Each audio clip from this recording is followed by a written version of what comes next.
নিত্যানন্দ জয় গৌরচন্দ্র জয় রাধা বল্লভ জয় জয় হে জয় নিত্যানন্দ জয় গৌরচন্দ্র জয় রাধা বল্লভ জয় জয় জয় হে নিত্যানন্দ জয় গৌরচন্দ্র জয় রাধা বল্লভ জয় জয় জয় হে চিন্তামণি ধাম श्री वृंदावन परम सुखदाय जय जय हे चिंतामणि धाम श्री वृंदावन परम सुखदाय जय जय जय हे जय नित्यानंद जय गौरचंद जय राधा वल्लभ जय जय जय हे जय नित्यानंद जय गौरचंद जय राधा वल्लभ जय जय जय हे संसारेर पार हইয়া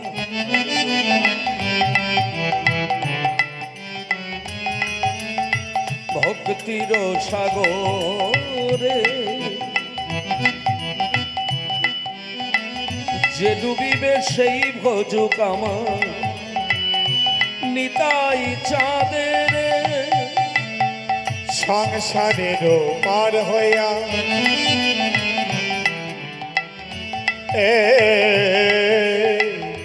ভক্তির সাগরে যে ডুবিবে সেই ভজুক আমার নিতাই চাঁদের জয় নিত্যানন্দ জয় গৌরচন্দ জয় রাধা বল্লভ জয় জয় জয় হে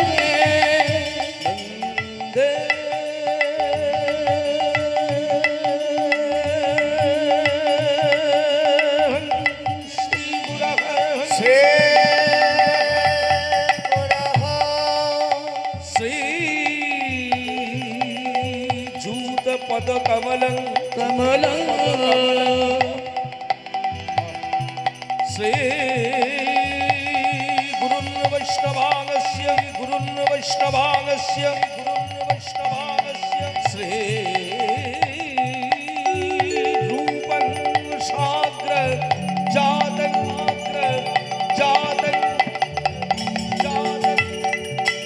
साह गान रघुनाथान्वितं तं सजीवं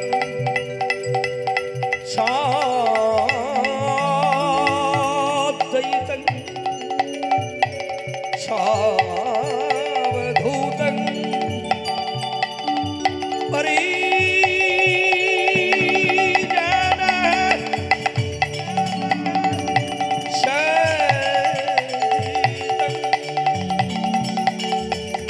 श्री कृष्ण चैतन्य देवं श्री राधा कृष्ण पादं साहो गान ललिता श्री विशाखा निदानस्य विशाखा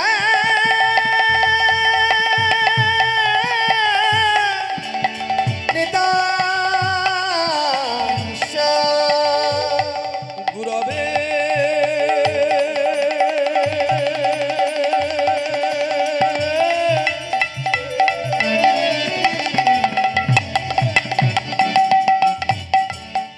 गौरचंद्राय गौरचंद्राय गौरचंद्राय गौरचंद्राय राधिकावै तदालय कृष्णाय कृष्ण भक्ताय तद्भक्ताय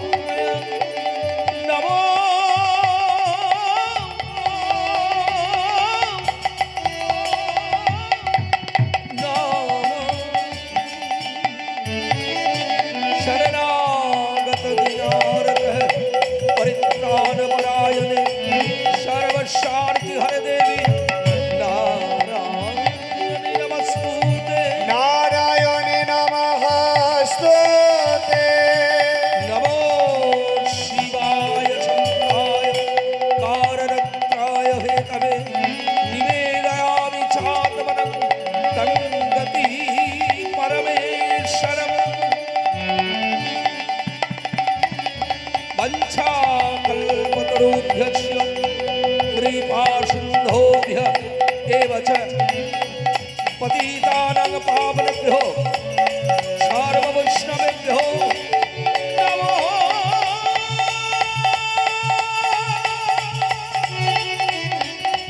नमो सर्व ब्राह्मणेभ्यो नमः नाम सर्ववैष्णवेभ्यो नमः नाम मातृपितृचरणेभ्यो नमो नमः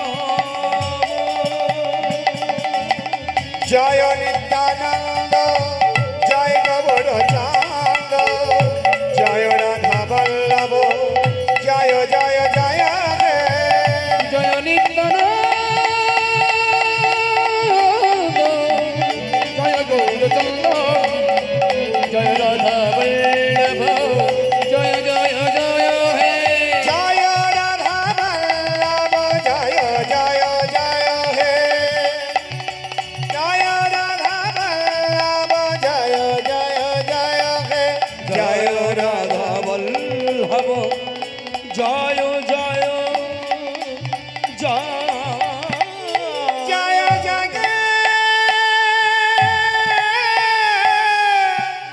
जय हे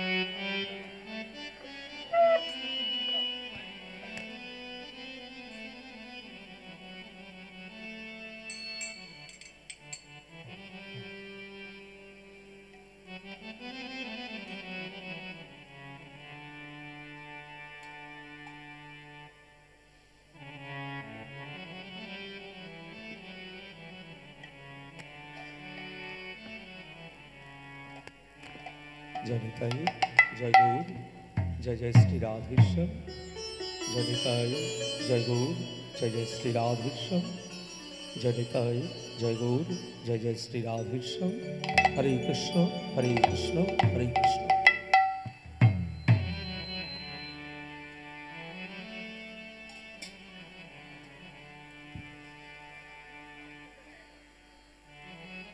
जय निताई বড় অবতার ओ हे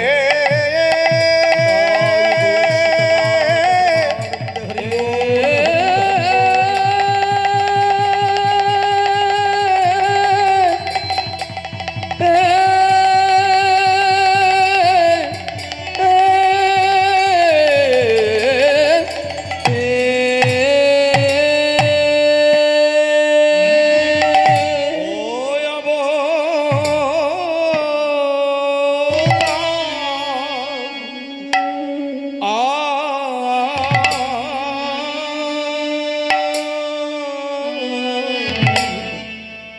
না না এমন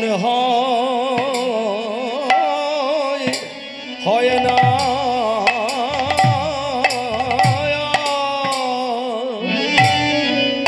এমন হয় না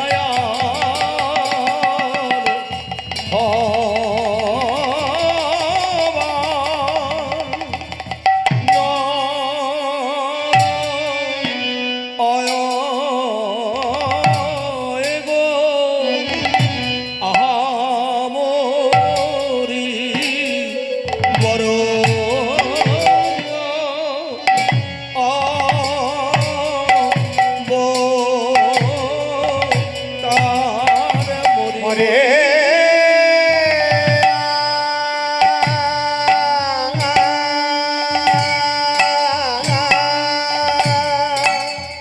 आया ओ यहाँ रे ए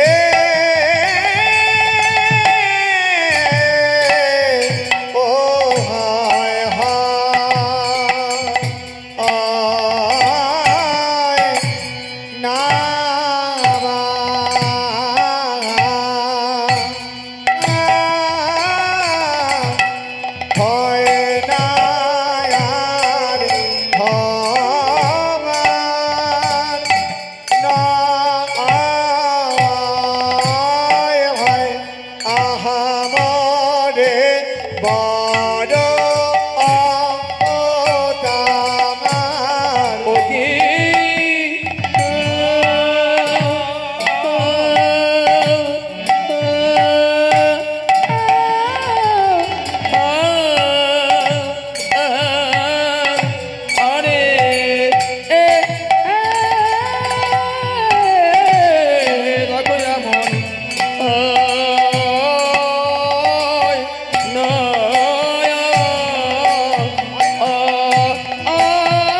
হবার নয় গো আহামরি বড়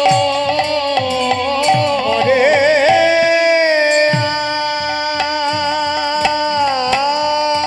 মরে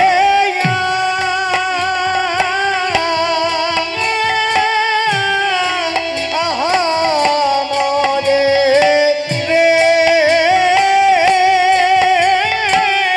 ও কি আহা মরে রে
বড়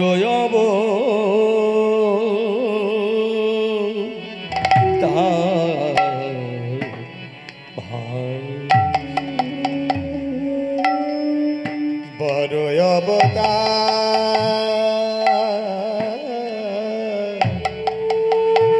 বড়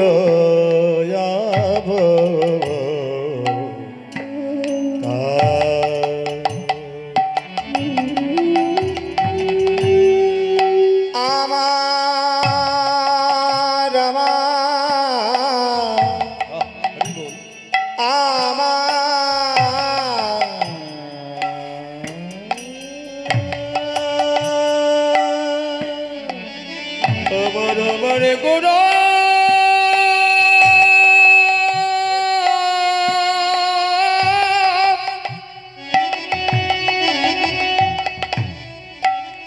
ভাবিনি ধী আমার বার বার অবতার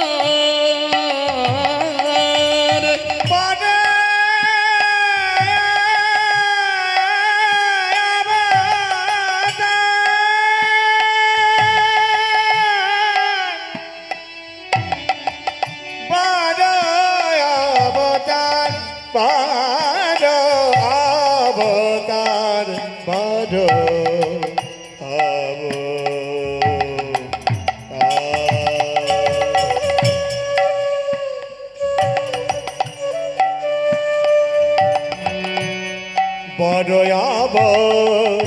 অবতার ভাই রে বড় অবতার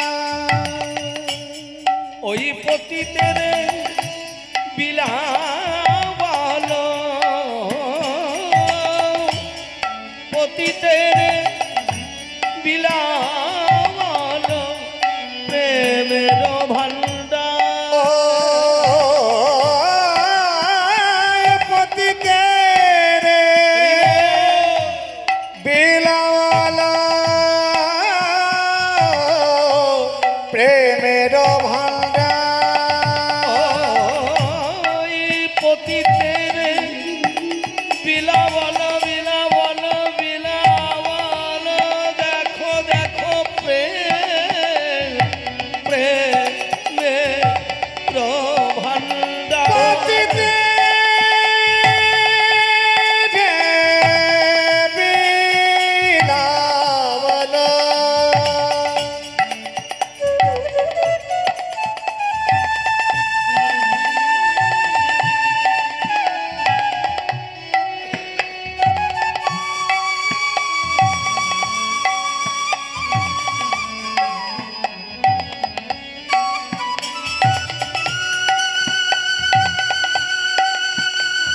সবাই মিলে একটু উলুধ্বনি দাও।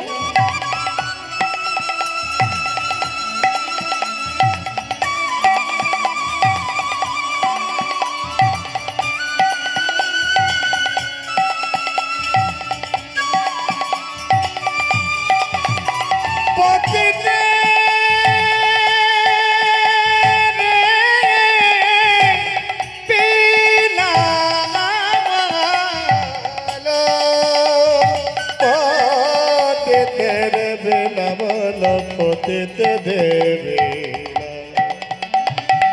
পতিতে রে বিলাওয়ালা প্রেমের ভাঙা ও যে পতিতের বিনাওয়ালা প্রেমের ভান্ডার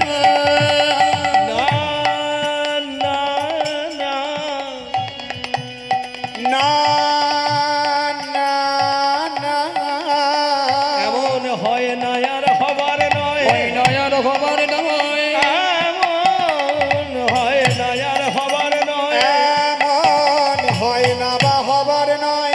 আমার আমার প্রেম দাতা হরিনাম দাতা অবতার গৌরাঙ্গের মতো অবতার এমন হয় না আর হবার নয়। আমার প্রেম দাতা আমার কামর দাতা অবতারের মতো অবতার হয় না বা হবার নয়, হয় না বা হবার নয়, হয় না আর হবার নয়। ভুবন ঘুরে দেখতে পারো হয় না আর হবার ভুবন নয়, ঘুরে দেখতে পারো হয় না বা হবার নয়। ত্রিভুবন ঘুরে দেখতে পারো, ত্রিভুবন ঘুরে তোমরা দেখতে পারো না না না না হয় না আর হবার নয়। ভুবন ঘুরে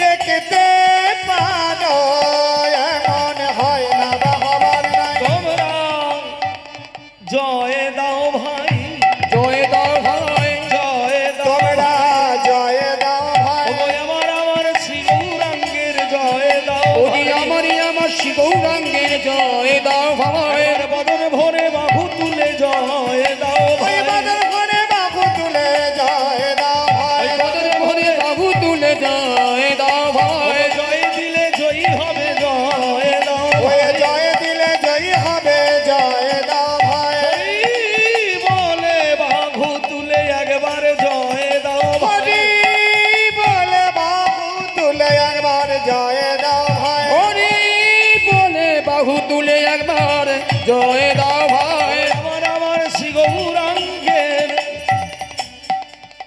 ও যে জয় দিলে জয়ী হবে, ওই আমার আমার শ্রী গৌরাঙ্গে, জয় দিলে জয়ী ওই হবে, আমার আমার শ্রী গৌরাঙ্গে, জয় দিলে জয়ী হবে, ওই আমার আমার শ্রী গৌরাঙ্গে, জয় দিলে জয়ী হবে, আমার আমার শ্রী গৌরাঙ্গে। জয় দিলে জয়ী হবে, তোমরা জয় দাও ভাই পতিতে রে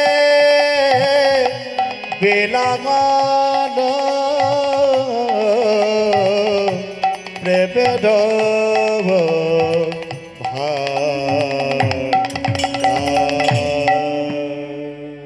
वैराग्य विद्या निज भक्ति जोग যোগ शिक्षार्थमेकं पुरुष पुराण পুরানা श्री कृष्ण चैतन्य शरीरधारी হারে कृपाम्बुधीर्जस्य महं प्रपत्ते প্রপত্তে শোন শোন রে ভাই নাম সংকীর্তন নাম সংকীর্তন যে নাম শ্রবণে হয় পাপ বিমোচন পাপ বিমোচন শতভার সুবর্ণ গো কোটি কন্যা কোটি কন্যাদান তথাপি না হয় কৃষ্ণ কৃষ্ণ নামের সমান নামের সমান যেই নাম সেই কৃষ্ণ ভজনিষ্ঠা করি ভজনিষ্ঠা করি নামের সহিতে আছেন আছেন আপনি শ্রী হরি আপনি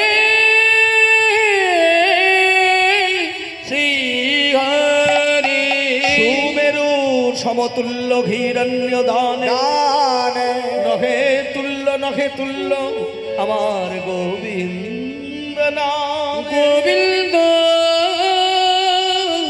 নামে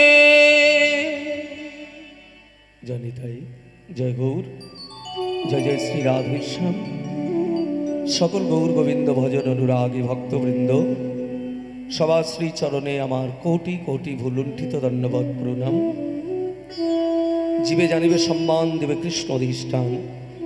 প্রত্যেকটি কীর্তন প্রিয় মানুষের মধ্যে মন্দিরের মধ্যে দাঁড়িয়ে থাকা ভুবন মঙ্গল বিগ্রহ রাধার শ্যাম সুন্দর পদিত পাবন নিতাই চাঁদ করুণার অবতার শ্রীকৃষ্ণ চৈতন্য মহাপ্রভু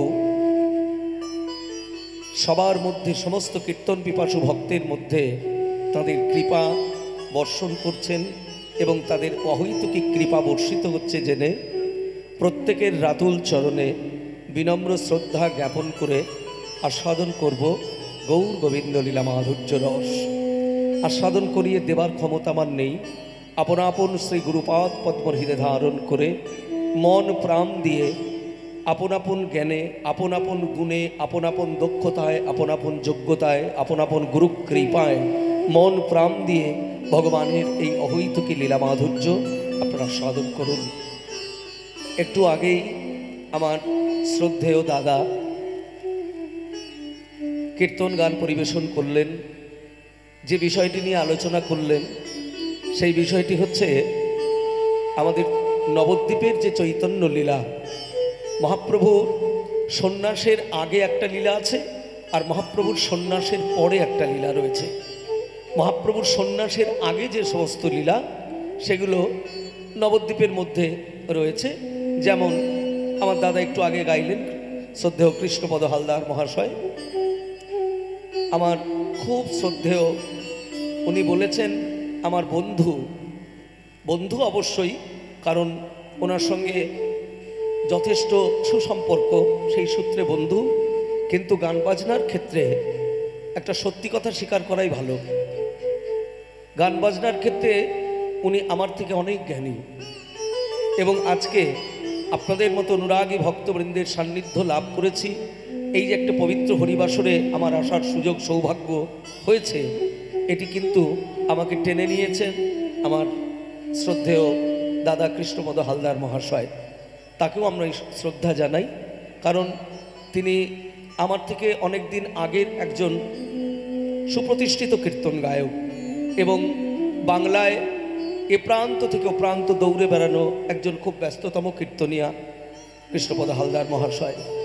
তাকে আমরা শ্রদ্ধা জানাই। তো উনি একটু আগে আপনাদের শুনিয়েছেন নবদ্বীপের চৈতন্য লীলার সর্বশেষ লীলা হচ্ছে কাজী উদ্ধার।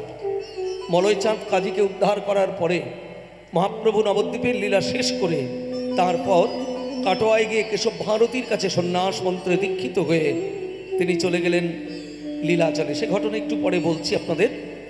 তো এখন যেহেতু আগামীকাল আবার কৃষ্ণলীলা বা দু একটা চৈতন্য লীলাও হয়তো হতে পারে, তো যার জন্যে আজকে আমরা কীর্তনের মধ্যে যে বিষয়টি নিয়ে এখন আমরা আলোচনা করব সেটা হচ্ছে মহাপ্রভুর বৃন্দাবন যাত্রা। সেটাও গৌরাঙ্গ লীলার একটি বিষয়। তো সেই বিষয়টি নিয়ে আজকে আমরা আলোচনা করব। আর বিশেষ করে যে শুভ তিথিতে এই হরিবাসরটি অনুষ্ঠিত করা হয়েছে বা হরিবাসরের আয়োজন করা হয়েছে, সেই তিথিটি আমাদের কাছে বাঙালি জাতির কাছে একটা গুরুত্বপূর্ণ তিথি। এই তিথিটি হচ্ছে আমার মহাপ্রভুর আবির্ভাব তিথি, গৌর পূর্ণিমা তিথি, আমার মহাপ্রভুর আবির্ভাব তিথি। এই তিথিটাকেই কেন্দ্র করে কলিযুগ পাবন অবতার রাধা কৃষ্ণের মিলিত তনু শ্রীকৃষ্ণ চৈতন্য মহাপ্রভু হয়ে নবদ্বীপ পূর্ব শৈলে শচী গর্ভ সিন্ধু মাঝে জগৎকে জ্ঞানের আলো দেখানোর জন্যে, জগতের মানুষকে মুক্তির পথ দেখানোর জন্যে আবির্ভূত হয়েছিলেন আজকের এই পুণ্য তিথিটিতে, এবং সেই তিথিকে কেন্দ্র করেই এই পবিত্র হরিবাসর। হ্যাঁ, আমরা সবাই এসে উপস্থিত হয়েছি প্রেমানন্দে কীর্তন রসে নিজেদেরকে সিক্ত করে, কীর্তন রসে নিজেদেরকে ডুবিয়ে মানব জীবনের কিছুটা সময় অতিবাহিত করার জন্যে। ভক্তমণ্ডলী মায়েরা, মহাপ্রভুর আবির্ভাবকে কেন্দ্র করে, আমাদের মহাপ্রভু যে জগতে আবির্ভূত হলেন, এই আবির্ভাবকে কেন্দ্র করে অনেক মহাজনগণ অনেক কথা বলেছেন, ভালো ভালো কথা বলা হয়েছে আমার মহাপ্রভুর আবির্ভাবকে কেন্দ্র করে। যেমন রূপ গোস্বামীপাদ বলেছেন একটা কথা, তারপরে স্বরূপ দামোদর বলেছেন একটা কথা। যাক, আস্তে সেসব কথাগুলো খুব অন্তর্নিহিত কথা এবং খুব কঠিন কঠিন কথা। এত কঠিনের দিকে যাব না, কারণ আমরা সরল সোজা মানুষ। হ্যাঁ, তবে তারই মধ্যে একজন পণ্ডিত প্রবণ, যিনি স্বয়ং বৃহস্পতির অবতার, তার নাম হলো সার্বভৌম ভট্টাচার্য। হ্যাঁ, সবাই হয়তো কীর্তনের মধ্যে তার নাম শুনে থাকবেন। পুরীধামে থাকতেন, পরবর্তীকালে আমার মহাপ্রভুর সঙ্গে মিলিত হয়েছিলেন। তো সেই সার্বভৌম ভট্টাচার্য মহাপ্রভুকে দেখে এবং তার সঙ্গে মিলিত হবার পরে তিনি একটি সুন্দর শ্লোকের অবতারণা করেছেন, যে কেন মহাপ্রভু আবির্ভূত হয়েছেন তার মত প্রকাশ করেছেন সার্বভৌম ভট্টাচার্য। বলে, ভাই শোনো, তোমরা যে যাই বলবে বলো না কেন, আমার কি মনে হয় জানো, আমার মনে হয় দুটো কারণের জন্যেই আমার আদরের নিমাই জগতে আবির্ভূত হয়েছেন। উনি কিন্তু নিমাই বলতেন, সার্বভৌম ভট্টাচার্য নিমাই বলতেন। তার একটা কারণ আছে, যদি লীলায় গিয়ে সম্ভব হয় আপনাদেরকে শোনাবো। তো সার্বভৌম ভট্টাচার্য এই কথাটি বললেন যে দুটো কারণের জন্যে কলিযুগের ভগবান হয়ে আবির্ভূত হয়েছেন আমার এই আদরের নিমাই। সেই দুটো কারণ কি কি? একটা হলো বৈরাগ্য বিদ্যা, আর একটা হচ্ছে নিজ ভক্তি যোগ। বৈরাগ্যটা কি? এইটা মানুষ হারিয়ে ফেলেছিল, এইটা মানুষের ধারণার অনেক বাইরে চলে গিয়েছিল। একমাত্র ভগবৎ সাধনা, ভগবানকে ভালোবাসতে হয় কেমন করে, ভগবানকে ভালোবাসার জন্য যে যথেষ্ট সময় ব্যয় করতে হয়, সেটা দেখিয়ে দিয়ে গেছে সত্যযুগের মানুষ। পরবর্তীকালে সেটা আস্তে আস্তে আস্তে আস্তে নিচের দিকে নামতে থাকে। যত যুগ পরিবর্তন হয় তত কিন্তু মানুষ আস্তে আস্তে আস্তে আস্তে যেন সেটা থেকে সরে থাকতে শুরু করে। ভগবান যখন দেখলেন যে পৃথিবীর সর্বশ্রেষ্ঠ ধর্ম হচ্ছে সনাতন ধর্ম, যে ধর্মের উপরে আর অন্য কোনো ধর্ম হয় না, সেটা হচ্ছে সনাতন ধর্ম। এই সনাতন ধর্ম যখন আস্তে আস্তে আস্তে আস্তে আস্তে আস্তে বিলীন হয়ে যাচ্ছে, এই সনাতন ধর্ম যখন নিশ্চিহ্ন হতে শুরু করেছে, সনাতন ধর্মের উপর হয়েছে বিভিন্ন অত্যাচার, সনাতন ধর্মের উপর যখন শুরু হয়েছে অনাচার, ভক্তমণ্ডলী মায়েরা, আমরা শ্রীমদ্ ভাগবত গীতার একটা কথা শুনেছি, আপনারা সবাই জানেন কথাটা। শ্রীমদ্ ভাগবত গীতার ওপরেই লেখা আছে কথাটা, যে যদা যদা হি ধর্মস্য গ্লানির্ভবতি ভারত। ভালো করে শুনুন, যদা যদা হি ধর্মস্য গ্লানির্ভবতি ভারত। যখন যখন ধর্মের গ্লানি দেখা দেয়, অধর্ম মাথাচাড়া দিয়ে ওঠে, যদা যদা হি ধর্মস্য গ্লানির্ভবতি ভারত, হ্যাঁ,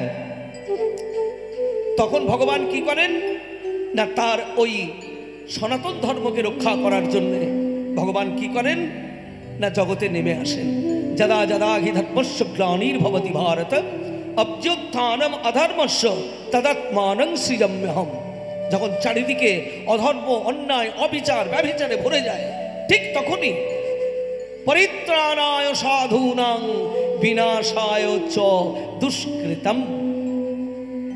ভালো মানুষদের, সাধুদের পরিত্রাণ করার জন্যে এবং দুষ্কৃতীদের দমন করার জন্যে ভগবান নিজে নেমে আসেন। আপনারা একটু আগে শুনেছেন, ওই রকমই একজন দুষ্কৃতীকে প্রশমিত করলেন, বা তাকে তার অহংকারকে চুরমার করে দিলেন, তাকে চরণে টেনে নিয়ে এলেন শ্রীমান মহাপ্রভু, যার নাম হচ্ছে মলয় চাঁদ কাজী। মলয় চাঁদ কাজী, হ্যাঁ। তো আজকে একটা হচ্ছে বৈরাগ্য বিদ্যা। বৈরাগ্য বিদ্যাটা কি? সব বিদ্যা তো আপনারা পড়াশুনো করেন, ইতিহাস পড়েন, ভূগোল পড়েন, বিজ্ঞান পড়েন, হ্যাঁ, কত রকমের পড়াশুনো নিয়ে আপনারা শশব ব্যস্ত, কিন্তু কারোর মাথায় কি এইটা থাকে যে আমাদের যে ভারতবর্ষের শুদ্ধ সংস্কৃতি, আমাদের ভারতবর্ষের যে প্রাচীন ঐতিহ্য সেটা হচ্ছে বৈরাগ্য বিদ্যা। যে বিদ্যা অর্জন করার জন্যে পৃথিবীর এ প্রান্ত ও প্রান্ত থেকে মানুষ সিধাম নবদ্বীপের মাটিতে আসতো একটা সময়ে পড়াশুনো করার জন্যে। একমাত্র পড়াশুনো করার প্রাণ কেন্দ্র ছিল তখনকার দিনে সিধাম নবদ্বীপ, যার জন্য নবদ্বীপকে বলা হতো অক্সফোর্ড অফ বেঙ্গল। নবদ্বীপকে বলা হতো অক্সফোর্ড অফ বেঙ্গল তখনকার দিনে।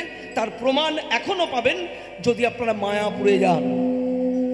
এখনো জার্মান থেকে মানুষ, এখনো জাপান থেকে মানুষ, এখনো রাশিয়া থেকে মানুষ, এখনো ফ্রান্স থেকে মানুষ ছুটতে ছুটতে আসে কি লাভ করার জন্যে? ভক্তি, প্রেম এবং বৈরাগ্য লাভ করার জন্যে। নিতাই গৌর হরি হরি বল। এই ভারতবর্ষ, এই বাংলার মাটিটা হচ্ছে ভক্তির মাটি। এখানে এখনো পর্যন্ত সবাই ছুটে আসে, পৃথিবীর সমস্ত দেশের মানুষ ছুটে আসে আপ্লুত হয়ে, লোভী ভ্রমণের মতন, তৃষিত চাতকের মতন ভক্তি প্রেম লাভ করার জন্যে। এটা বাঙালি জাতি ভুলে গেছে, এটা সনাতন ধর্মাবলম্বীরা ভুলে গেছে যে সব শিক্ষার সঙ্গে সঙ্গে মানুষকে বৈরাগ্য শিক্ষাতেও উন্নতি সাধন করতে হবে। শুধু ডাক্তার, ইঞ্জিনিয়ার, প্রফেসর হলে হবে না। ভারতবর্ষের যে প্রাচীন ঐতিহ্য, ভারতবর্ষের যে শুদ্ধ সংস্কৃতি, এটা হচ্ছে বৈরাগ্য বিদ্যা। সেই বিদ্যাটা যখন আস্তে আস্তে রসাতলে যাচ্ছে, ঠিক সেই সময়ে মহাপ্রভু কি করলেন? সিধাম নবদ্বীপের মাটিতে এসে নিজে হাতে হাল ধরলেন এবং বিভিন্ন যে সমস্ত কুসংস্কার সেই সময় শুরু হয়েছিল। আজকে তো আমরা অনেক ভালো রয়েছি মায়েরা, অনেক শান্তিতে আছি, কিন্তু মহাপ্রভু যে সময় আবির্ভূত হয়েছিলেন আজ থেকে প্রায় 550 বছর আগে, সেই সময়ে জগতে চলছিল বিভিন্ন কুসংস্কার। এ ব্রাহ্মণ, ও চণ্ডাল, ও মুচি, ও মেথর, এর ছায়া স্পর্শ করলে আমাকে গঙ্গা স্নান করতে হবে।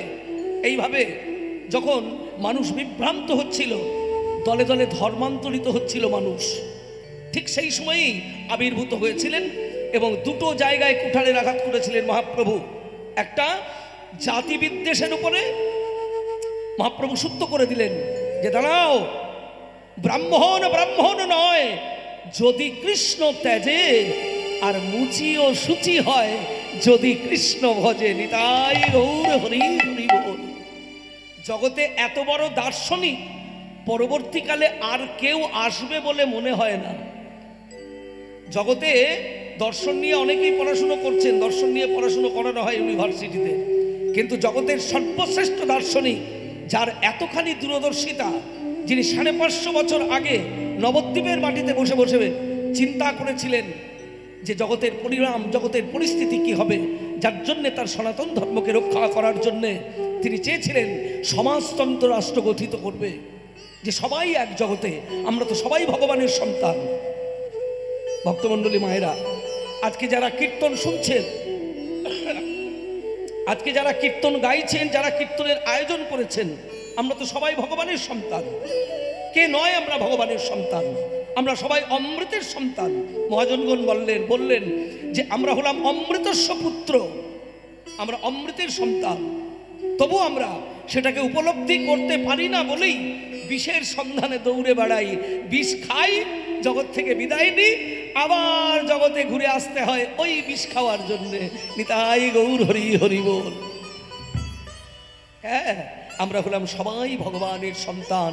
আমাদের পিতা হলেন ওই যে মন্দিরের মধ্যে দাঁড়িয়ে রয়েছেন দ্বিভুজ মুরলীধারী মৌলি শ্রীখণ্ডী শ্রীকৃষ্ণচন্দ্র, উনি হচ্ছেন আমাদের পিতা। তাই সেই বৈরাগ্য বিদ্যা আর একটা হচ্ছে ভক্তি যোগ। ভক্তিটা কি? ভক্তি কাকে বলে?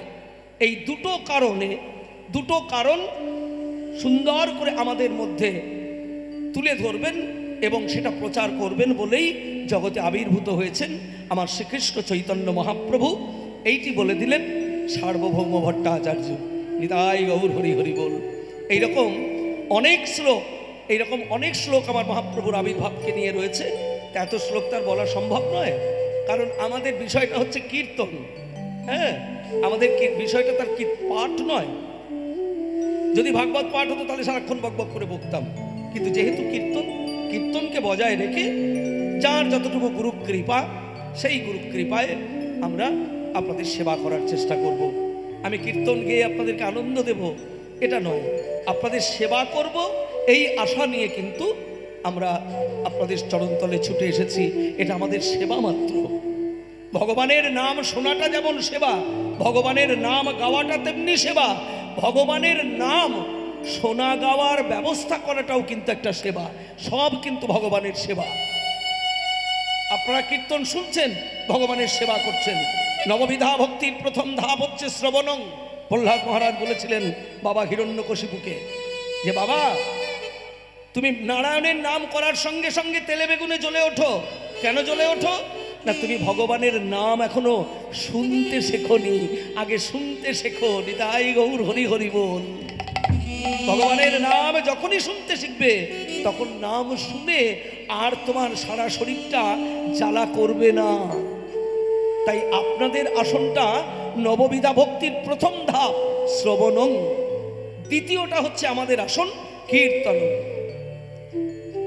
হ্যাঁ, তারপরে বিভিন্ন পদগুলো রয়েছে। শ্রবণং কীর্তনং বিষ্ণু স্মরণং পাদ সেবনম অর্চনম দর্শম সক্ষম আত্মনিবেদনম, এইসব পদগুলো আমাদের মধ্যে খোলা রয়েছে। তাই আজকে আপনারা বসে বসে কীর্তন শুনছেন মানে ভগবানের সেবা করছেন। আমরা কীর্তন গাইছি মানে আমরা ভগবানের সেবা করছি। যারা কীর্তনের আয়োজন করেছেন তারাও কিন্তু ভগবানের সেবা করছেন। হ্যাঁ, তাই আমি অধম একজন কীর্তনিয়া, সেই সুদূর বীরভূম থেকে এসেছি আপনাদের পাদপদ্মে, আপনাদের শ্রীচরণের দাসানুদাস হয়ে আপনাদের মতো অনুরাগী ভক্তবৃন্দের একটু সেবা করে আপনাদের কাছ থেকে বিদায় নেবার জন্যে আমি সবাইকে শ্রদ্ধা জানাই। আর বিশেষ করে শ্রদ্ধা জানাই যারা এই মহতী নাম সংকীর্তনের ব্যবস্থা করেছেন। কারণ আমরা প্রত্যেকটি মানুষ, এটা আমি কিন্তু সব জায়গায় বলে থাকি যে আমরা প্রত্যেকটি মানুষ সকাল থেকে সন্ধ্যে পর্যন্ত আমি কি করে বড়লোক হব, আমি কি করে জমিদার হব, আমি কি করে পুঁজিপতি হব, আমার কি করে লক্ষ লক্ষ টাকা ব্যাংক ব্যালেন্স হবে, আমার কি করে 5টা 10তলা বাড়ি হবে, আমার কি করে ওই বাজারে রাস্তায় রাস্তায় 10টা দামি দামি গাড়ি ঘুরে বেড়াবে, এই আশায় সকাল থেকে সন্ধ্যা পর্যন্ত আমরা দৌড়ে বেড়াই। কিন্তু প্রকৃতপক্ষে আমি যে কথাটা বলছি আপনারা চিন্তা করে দেখুন তো মায়েরা, ভক্তমণ্ডলী, যে জগতে কটা মানুষ আছে সকাল থেকে ভগবানের চিন্তায় নিজেদেরকে ডুবিয়ে রাখে। আমি বলছি না যে সব কিছু ছেড়ে আপনি ভগবানের চিন্তায় নিজেকে ডুবিয়ে রাখুন, না, সবই করুন। সংসার ধর্মটাও একটা বিশাল ধর্ম। সংসার ধর্ম গার্হস্থ, বানপ্রস্থ এবং সন্ন্যাস, এই 3টে জীবন আমাদের সামনে। একটা হচ্ছে গার্হস্থ জীবন, একটা হচ্ছে বানপ্রস্থ জীবন, আর একটা হচ্ছে সন্ন্যাসের জীবন। তবে সর্বশ্রেষ্ঠ জীবন হচ্ছে সংসার। এই সংসারের মধ্যে থেকে সংসার ধর্মকে প্রতিপালন করে যদি আমরা প্রাণ ভরে ভগবানের নাম চিন্তা করতে পারি, তার উপর শ্রেষ্ঠ ভজন আর নাই। মায়েরা, ভক্তমণ্ডলী, এটা শুনে রাখুন। সবাই মিলে প্রেমানন্দে নিতাই গৌর হরি হরি বল। তাহলে ভক্তিটা আসবে কি করে? ভক্তি মানে কিন্তু ঠক করে একটা প্রণাম করে, এইরকম করে একটা প্রণাম করে দেওয়া নয়। নাকের ডগায় বুকে আঙুল ঠেকিয়ে দিলেন, এটা ভক্তি নয়। এইরকম অভ্যাস যদি কারোর থেকে থাকে আমি হাত জোর করে আপনাদের বলছি এই অভ্যাসটা আপনারা ত্যাগ করুন। এটা কোনো প্রণাম নয়। প্রণাম কি করে করতে হয় সেটা বহুদিন আগে শিখিয়ে দিয়ে গেছেন আমাদের রঘুনাথ দাস গোস্বামী পাদ। প্রত্যেক দিন বৃন্দাবনের রাধা কুণ্ডের পাড়ে বুক চাপড়ে চাপড়ে হা রাধে বলে কাঁদতেন, আর 3000 বার শুধু প্রণাম করতেন। চিন্তা করতে পারেন, 3000 বার শুধু প্রণাম করতেন। কিভাবে প্রণাম করতেন? সাষ্টাঙ্গে প্রণাম করতেন আর এইভাবে দণ্ডবত করতেন। তো সাষ্টাঙ্গে তো করা আমাদের সম্ভব নয়। যখন প্রণাম করবেন দেবতার সামনে কোনো জ্ঞানীগুণীকে, তখন হাত জোর করে মাথা নিচু। যদি মাথাটা নিচু না হয় ভগবানকে বলবেন যে দয়াময়, আমার তো মাথাটা নিচু হচ্ছে না, তো তুমি দয়া করে আমার এই উন্নত শিরকে তোমার চরণে আমাকে একটু নত করে দাও। হ্যাঁ, উন্নত শির নত করে দাও। যার জন্য তো রবীন্দ্রনাথ বলেছেন না, আমার মাথা নত করে দাও হে তো চরণ ধুলার মাথা নত করে সবাই মিলে একটু উলুধ্বনি। দাও হে তোমার চরণ ধুলা তলে। সকল অহংকার হে আমার ডুবাও চোখের জলে আমার মাথা নত করে দাও হে তোমার চরণ ধুলার তলে। আমার মাথাটা তো এমনি এমনি নত হবে না, তো তুমি যখন কৃপা করে আমাকে বাংলার মাটিতে বাঙালি করে নিয়ে এসেছো, এতখানি কৃপা করেছো, তখন মাথাটাও তোমার চরণে নত করে দাও।